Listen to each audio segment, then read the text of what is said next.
নমস্কার, আমি পিঙ্কি। আজ বানাবো রুই মাছের কালিয়া। প্রথমে মাছগুলোকে লবণ হলুদ দিয়ে ভেজে নিয়েছি। এদিকে কড়াই গরম হয়ে গেছে, দিয়ে দেব তেল। তেল গরম হয়ে গেছে, দিয়ে দিব হাফ চামচ কালো জিরে। তারপর দিয়ে দেব বড় একটা পেঁয়াজ কুচি। পেঁয়াজগুলোকে লাল করে ভেজে নেব।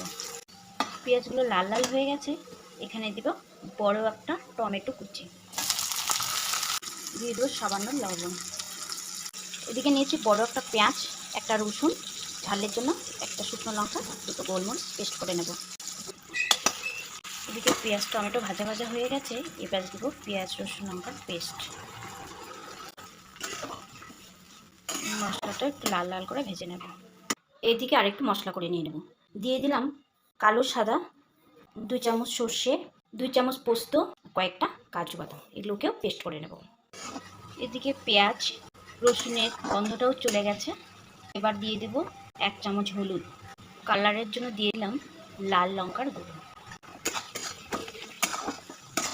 এবার দেব বাকি পেস্টগুলো, দিয়ে দিলাম হাফ চামচ চিনি। সব মশলা আমার ভাজা ভাজা হয়ে গেছে, এবার দিয়ে দেব পরিমাণ মতো জল। ঝোল ফুটে গেছে, এবার দিয়ে দেব মাছ। দিয়ে দেবো একটা চেরা কাঁচা লঙ্কা, দিয়ে দিলাম স্বাদ মতো লবণ, দিয়ে দিলাম ধনে পাতা। এবার কাঁচা সর্ষে তেল দিয়ে নামিয়ে নেব। হয়ে গেছে আমার রুই মাছের কালিয়া।